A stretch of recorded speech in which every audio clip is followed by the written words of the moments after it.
Здравствуйте, уважаемые телезрители. С вами заместитель прокурора Комсомольского района Чувашской Республики Алешев Алексей Александрович. Прокуратура Комсомольского района провела проверку исполнения трудового законодательства с части своевременной выплаты заработной платы в ООО «СК Импульс», находящейся в стадии банкротства. Установлено, что в нарушении требований Трудового кодекса Российской Федерации ООО «СК Импульс» свыше 4 месяцев не выплачивала двум работникам заработную плату на общую сумму свыше 370 тысяч рублей. При этом бывший руководитель общества, являясь его единственным учредителем, за указанный период получен денежные средства на выплату заработной платы, а также на погашение задолженности по оплате труда перед работниками не направлял, а использовал на погашение иных обязательств общества. По материалам проверки прокуратуры Комсомольского района, Батышским межрайонным следственным отделом Следственного управления Следственного комитета Российской Федерации по Чувашской Республике по факту невыплаты заработной платы в отношении бывшего генерального директора ООО «СК Импульс» возбуждено уголовное дело по части 2 статьи 145 прим. 1 Уголовного кодекса Российской Федерации. Ведется следствие.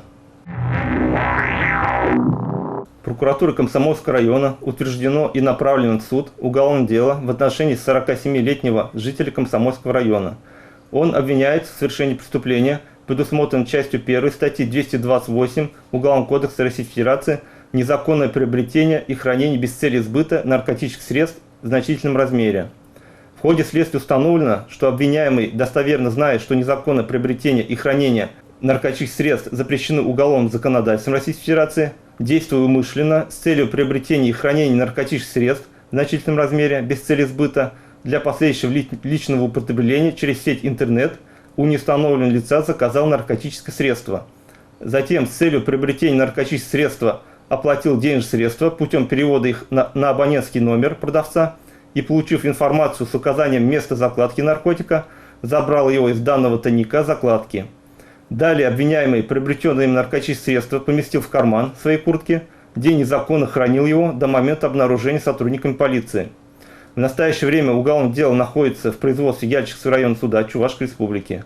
Санкции части 1 статьи 228 Уголовного кодекса Российской Федерации предусматривает наказание вплоть до лишения свободы на срок до 3 лет. Прокуратурой Комсомольского района по результатам рассмотрения обращения жительницы Яльчикского района в интересах 3 несовершеннолетних детей в суд направлено 2 исковых заявления. В проведенной проверке установлено, что в нарушении требований Семейного кодекса Российской Федерации и Федерального закона об исполнительном производстве отец детей на протяжении длительного времени алименты на их содержание выплачивал несвоевременно и не в полном объеме, что привело к образованию значительной задолженности по выплате алиментов на их содержание. В этой связи по результатам проверки прокуратуры района в мировом суде судебного участка номер 1 Комсомольского района в интересах 3 несовершеннолетних детей направлено 2 исковых заявления о взыскании неустойки за несвоевременную выплату алиментов на их содержание. Судом исковые требования прокурора удовлетворены, решения суда в законную силу не вступили. Прокуратурой Комсомольского района по результатам рассмотрения обращения жителей села Комсомольское проведена проверка соблюдения требований законодательства в области обеспечения санитарно-эпидемиологической благополучия населения сельскохозяйственным потребительским бытовым кооперативом «Селянка», занимающимся сбором молока. Установлено, что нарушение санитарно-эпидемиологических требований и правил в данном кооперативе отсутствует оборудованная площадка для мытья цистерн, договор на вывоз жидких производственных отходов со специализированной организацией не заключен, территория кооператива не благоустроена. В связи с нарушением данных требований законодательства СХПК «Селянка» допускается слив сточных вод, а именно воды от мытья в цистерн, перевозящих молоко, за пределы территории кооператива. По результатам проведенной проверки прокуратуры Комсомольского района в адрес руководителя СХПК «Селянка» внесено представление в отношении юридического лица возбуждено дело об административном правонарушении, предусмотренном статьей 6.3 КУАП РФ, которое находится на рассмотрении. Устранение нарушений взято прокуратурой на контроль. Прокурором Комсомольского района утвержден обвинительный акт по уголовному делу в отношении 42-летнего местного жителя. Он обвиняется в совершении преступления, предусмотренного частью 1 статьи 314 прим. 1 Уголовного кодекса Российской Федерации, самовольное оставление под надзорным лицом места жительства, совершенное в целях уклонения от административного надзора. По версии органа дознания, в период с 18 апреля 2019 года по 15 мая 2019 года Незадолго до этого прибывший из мест лишения свободы по отбытию наказания обвиняемый, будучи поднадзорным лицом, с целью уклонения от административного надзора, без уважительных причин, самовольно, без уведомлений органов полиции, покинул место своего жительства, выехав за пределы Комсомольского района. Уголовное дело после утверждения обвинительного акта для рассмотрения направлено прокурором района в Яльчинский районный суд Чувашской Республики.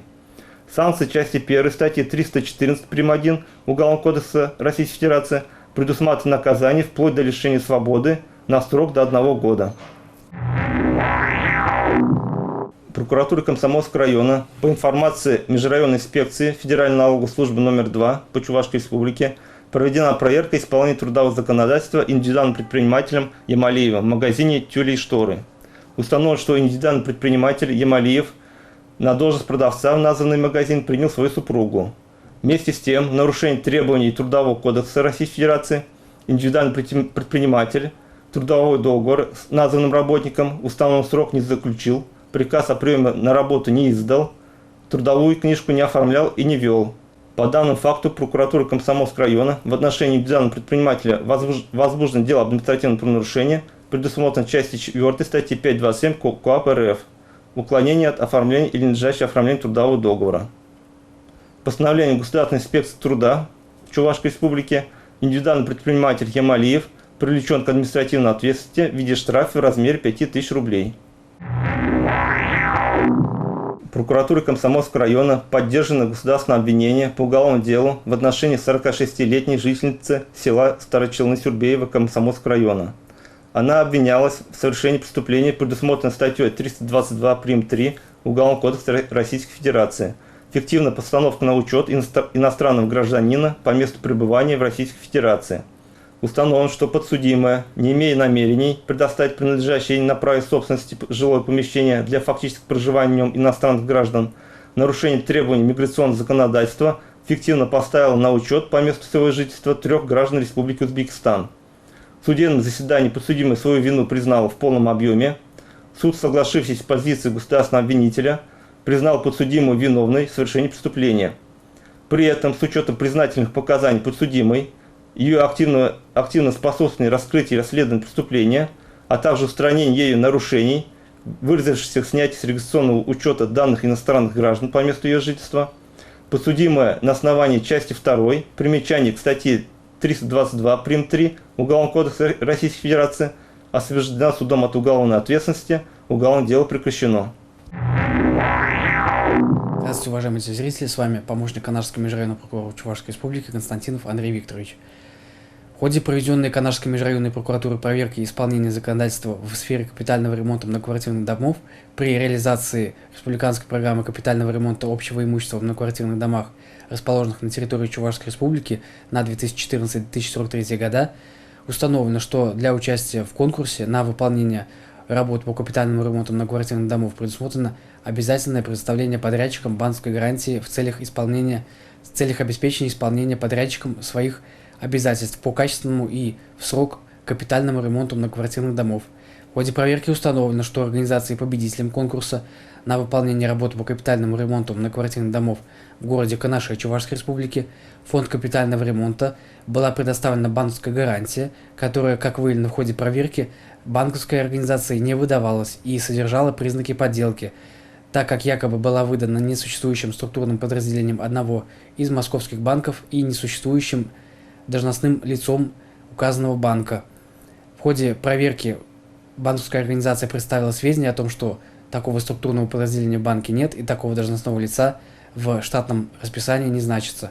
Материал прокурорской проверки по данному факту был направлен в отдел дознания УМВД России по городу Канашу, которым возбуждено 2 уголовных дела по части 1 статьи 327 Уголовного кодекса Российской Федерации, то есть подделка официального документа в целях его использования, и по части 3 статьи 327 Уголовного кодекса Российской Федерации использование заведомо подложного документа. Ход расследования указанных уголовных дел находится на контроле Канашской межрайонной прокуратуры.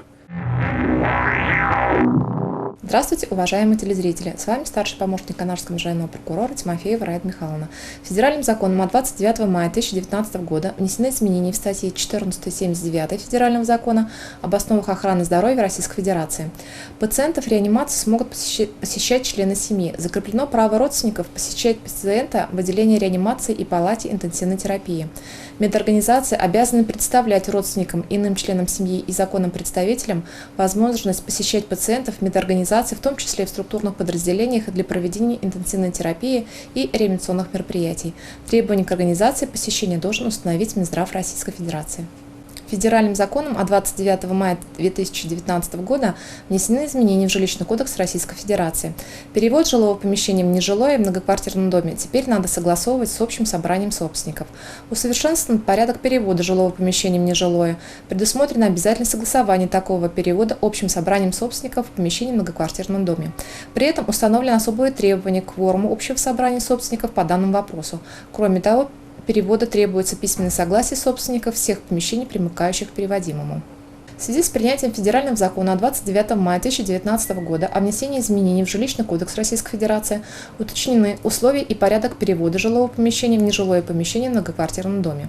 В частности, указанным Федеральным законом предусмотрено обязательное согласование общим собранием собственников помещений в многоквартирном доме перевода жилого помещения в нежилое помещение. Соответствующие изменения внесены в часть 2 статьи 44 Жилищного кодекса Российской Федерации. Помимо указанного решения общего собрания собственников помещений в многоквартирном доме для осуществления перевода жилого помещения в нежилое помещение с принятием Федерального закона номер 116 необходимо получить письменное согласие всех собственников помещений, примыкающих к переводимому. Во вновь введенной части статьи 23 Жилищного кодекса установлено, что примыкающими к переводимому помещению признается помещение, имеющее общую с переводимым помещением стену или расположенное непосредственно над или под переводимым помещением. Согласие собственника помещений, примыкающих к переводимому, и протокол общего собрания собственников помещений в многоквартирном доме, содержащие решение о согласии на перевод жилого помещения в нежилое, включены Федеральным законом в установленной частью 2 статьи 23 Жилищного кодекса перечень документов, подлежащих предоставлению в орган местного самоуправления для принятия решения о переводе жилого помещения в нежилое. Поскольку в соответствии с вышеуказанными изменениями федерального законодательства подлежат приведению административные регламенты предоставления муниципальной услуги по переводу жилого помещения в нежилые помещения и нежилые помещения в жилое, в части перечня документов, необходимых для предоставления муниципальной услуги, в органы местного самоуправления Межрайонной прокуратуры направлена информация в порядке статьи 9 Федерального закона о прокуратуре Российской Федерации. Житель города Чебоксары осужден за угон автомашины. Канарской межрайонной прокуратурой поддержано государственное обвинение по уголовному делу в отношении 42-летнего жителя города Чебоксары.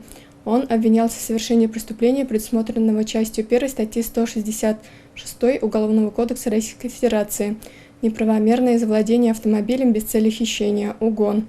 Судом установлено, что мужчина, не имея права управления транспортными средствами, взял ключ без разрешения владельца автомобиля, неправомерно проник в салон транспортного средства марки Nissan Tiida и совершил его угон. Вину в совершенном преступлении подсудимый признал. Суд, согласившись с мнением государственного обвинителя, назначил жителю города Чебоксары наказание в виде лишения свободы сроком 1 год условно с испытательным сроком на 1 год 6 месяцев. Обязал осужденного не менять без согласия специализированного государственного органа, осуществляющего контроль за поведением условно осужденного, место жительства, находиться дома с 20 часов вечера до 6 часов утра следующих суток, периодически являться на регистрацию в уголовно-исполнительную инспекцию в дни и с периодичностью, установленные указанным органом. Приговор вступил в законную силу. Ответственность за продажу алкогольной продукции несовершеннолетним. Согласно статье 16 Федерального закона о государственном регулировании производства и оборота этилового спирта, алкогольной и спиртосодержащей продукции и об ограничении потребления и распития алкогольной продукции от 22 ноября 1995 года не допускается розничная продажа алкогольной продукции несовершеннолетним. На основании части 2.1 статьи 14.16 Кодекса Российской Федерации об административных правонарушениях розничная продажа несовершеннолетнему алкогольной продукции, если это действие не содержит уголовно наказуемого деяния, влечет наложение административного штрафа на граждан в размере от 30 тысяч до 50 тысяч рублей, на должностных лиц от 100 до 200 тысяч рублей, на юридических лиц от 300 до 500 тысяч рублей.